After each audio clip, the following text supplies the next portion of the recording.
தேவனுக்கே மகிமை உண்டாவதாக. உங்களிடத்தில் வருவேன். யோவான் 14:18. நான் உங்களை திக்கற்றவர்களாக விடேன், உங்களிடத்தில் வருவேன். உலக வாழ்வில் மனிதர்கள் எல்லாவற்றையும் நம்பி இழந்து ஓடிக்கொண்டே இருக்கிறார்கள். உலக வாழ்வின் நம்பிக்கை இல்லாத போது கடைசியாக தன்னுடைய நம்பிக்கையை ஆண்டவர் மேல் வைத்து விடுகிறான். ஒரு மனிதன் தன் நம்பிக்கையை இழப்பது கூடாது. எனவே தான் நம்பிக்கையற்ற தமது சீஷர்களை பார்த்து இயேசு கூறுகிறார், நான் உங்களை திக்கற்றவர்களாக அல்லது எனக்கு யாருமே இல்லை என்கிற நிலை வந்துவிடக்கூடாது என நினைத்தவர் தமது பிள்ளைகளின் மனநிலையை அறிந்து நமது பரம தகப்பன் கூறுகிறார், நான் உங்களிடத்தில் வருவேன் என்கிறார். உங்கள் இருதயம் கலங்காமல் இருப்பதாக. தேவனிடத்தில் விசுவாசமாயிருங்கள், என்னிடத்திலும் விசுவாசமாயிருங்கள். என் பிதாவின் வீட்டில் அநேக வாசஸ்தலங்கள் உண்டு. அப்படி இல்லாதிருந்தால் நான் உங்களுக்கு சொல்லியிருப்பேன். ஒரு ஸ்தலத்தை உங்களுக்காக ஆயத்தம் பண்ண போகிறேன். நான் போய் உங்களுக்காக ஸ்தலத்தை ஆயத்தம் பண்ணின பின்பு நான் இருக்கிற இடத்திலே நீங்களும் இருக்கும்படி நான் மறுபடியும் வந்து உங்களை என்னிடத்தில் சேர்த்து கொள்வேன் என்கிறார்.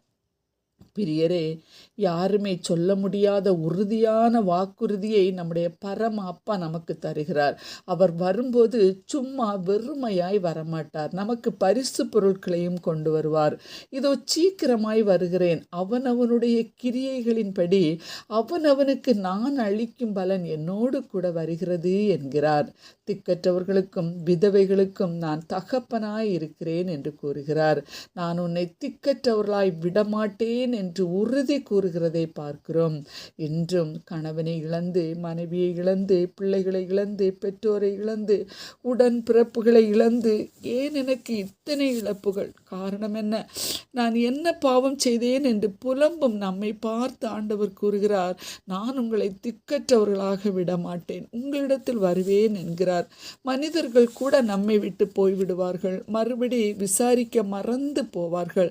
மறவாதவர் ஒருவர் நமக்கு நம் அருகில் நம்மீது நினைவாய் இருக்கிறார். ஒப்பு கொடுப்போமா?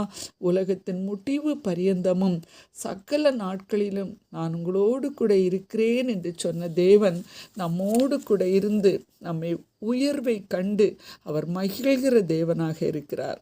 ஆமேன். ஜெபிப்போம். அன்புள்ள இயேசு சுவாமி, இந்த உலகத்தில் எங்களுக்கு யாருமே இல்லை என்று சொல்லி நாங்கள் புலம்புகிற வேளைகளிலும் நீர் எங்களை அறிகிற தேவனாய், எங்களோடு கூட இருக்கிற தேவனாய், எங்களுக்குள் உலாவி வாசம் பண்ணுகிற தேவனாய், நடக்க வேண்டிய வழிகளில் ஞானமாய் நடத்துகிற தேவனாய் எங்களோடு கூட இருக்கிறபடியால் உமக்கு ஸ்தோத்திரம். இயேசுவின் நாமத்தில் பிதாவே, ஆமென்.